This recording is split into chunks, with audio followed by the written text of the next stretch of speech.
So how does a lemon battery actually work? Last time I took a lemon, I stuck some bits of metal in, and I kind of asked you to trust me that I made a battery.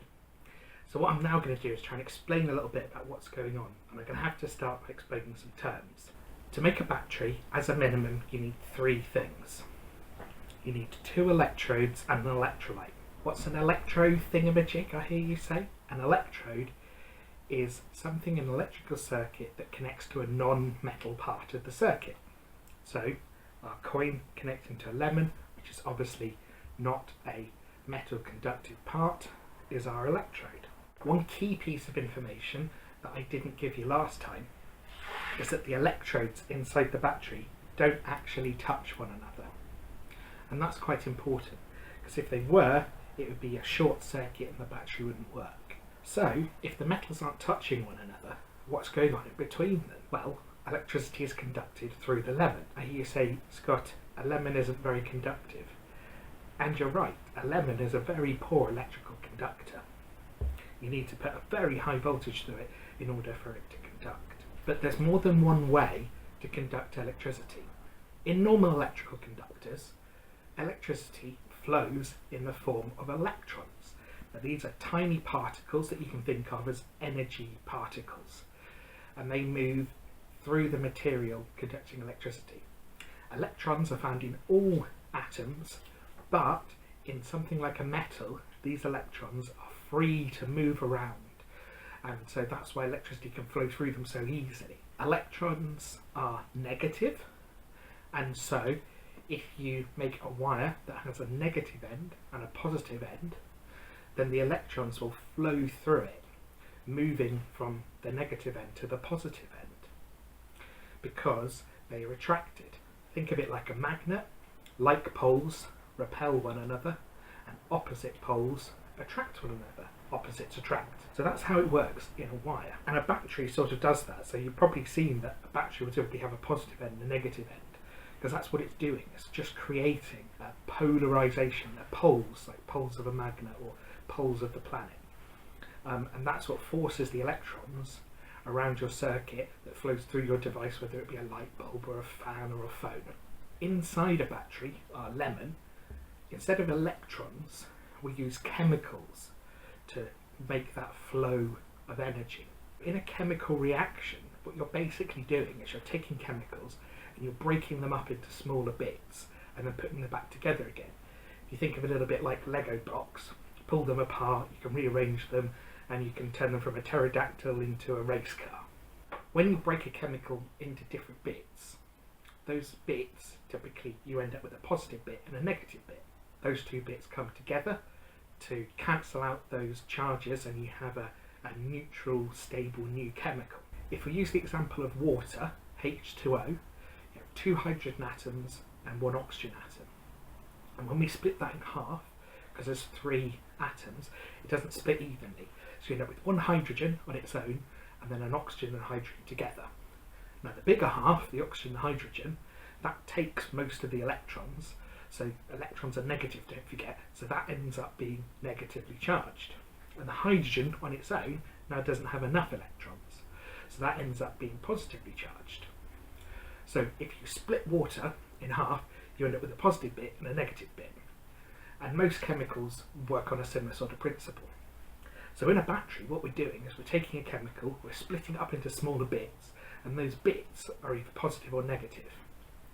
Hopefully you can start to see how those positive or negative bits might start to flow through the battery. But these positive and negative chemical fragments don't just exist on their own, you need something to put them in. So you have like a soup, essentially, that these things can float around in. And that soup is called your electrolyte. In our lemon battery, the electrolyte is our lemon juice. So that's the liquid that allows our charged particles to move from one electrode to the other. And thus, hopefully, you can see that we start to have a continuous pathway for charge to move around a circuit. Now, circuit, you need to think of it as a loop. It doesn't have a beginning and an end, it's a loop.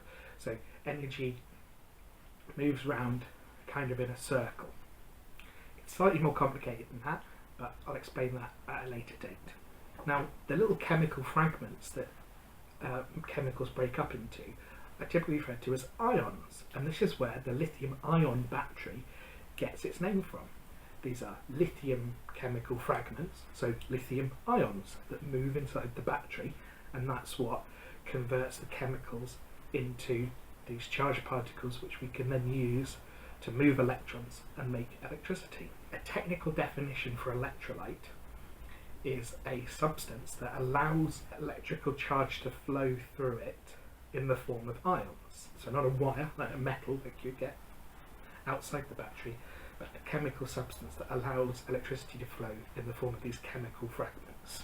So to recap, there are three main parts of a battery: two electrodes, which are electrically conductive bits that connect to a non-metallic part of a battery, and then you have an electrolyte, which is a chemical soup that allows charged particles to move from one side to the other.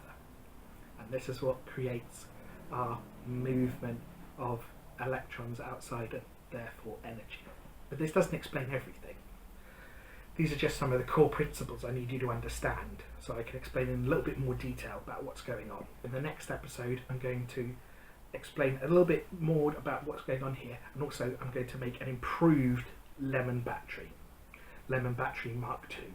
This next section I'm going to call What's Up Behind the Scenes, where I'm going to show you some of the technical updates that we've made. So one of the big ones I've made is I've added a microphone to the setup, whereas before I was just using the one on my phone, so hopefully you can hear what I'm saying a bit more clearly.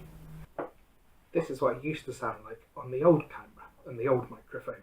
I've also increased the amount of lighting, which should hopefully improve the picture quality. And finally, I put a little wedge under this table because it was rocking, which makes it a bit more stable. Not all of the upgrades necessarily have to cost lots of money. Going forward, some of the upgrades I'm going to make are more going to be in behind the scenes and how I produce the videos, because I can't necessarily afford to go out and buy new equipment every episode. I'm currently using a piece of software called DaVinci Resolve, which is used even on really big blockbuster movies. In fact, the film Avatar, the highest grossing movie of all time, used it as part of their production, so I am by no means fully utilising the software that I have at hand. And so by learning to use the software better, I should be able to improve the quality of the videos that I make.